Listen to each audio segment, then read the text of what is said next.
സ്ഥാനാർത്ഥി ചിത്രം വ്യക്തമായതോടെ ഇടുക്കി ജില്ലയിലെ മുനിസിപ്പാലിറ്റികൾ പിടിക്കാൻ ഇടത് വലത് മുന്നണികൾ പ്രവർത്തനം സജീവമാക്കി. തൊടുപുഴ തിരിച്ചുപിടിക്കാൻ LDFും നിലനിർത്താൻ UDFും പോരാടുമ്പോൾ പ്രഥമ കട്ടപ്പന മുനിസിപ്പാലിറ്റിയിലും മത്സരം കനക്കും.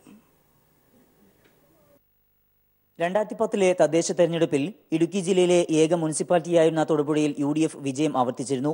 35-ൽ 24 സീറ്റും UDF പിടിച്ചെടുത്തു. എന്നാൽ സീറ്റ് വിഭജനത്തെ തുടർന്നുള്ള കേരള കോൺഗ്രസ് തർക്കം തൽക്കാലം പരിഹരിക്കപ്പെട്ടുവെങ്കിലും രൂക്ഷമായ അഭിപ്രായ വ്യത്യാസം ഇപ്പോഴും തുടരുകയാണ്. ഈ ഭിന്നത മുതലെടുത്ത് ഭരണമാറ്റത്തിന് LDF കഠിന പരിശ്രമം നടത്തുന്നുണ്ട്.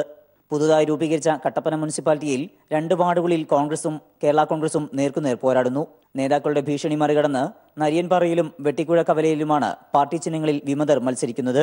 34 വാർഡുകളുള്ള കട്ടപ്പനയിൽ മറ്റ് 6 കേരള കോൺഗ്രസ് റിബലുകളും മത്സരരംഗത്തുണ്ട്. ആലക്കോട്, പുറപ്പുഴ പഞ്ചായത്തുകളിലും ഇരുവിഭാഗവും ചേരിതിരിഞ്ഞാണ് മത്സരിക്കുന്നത്.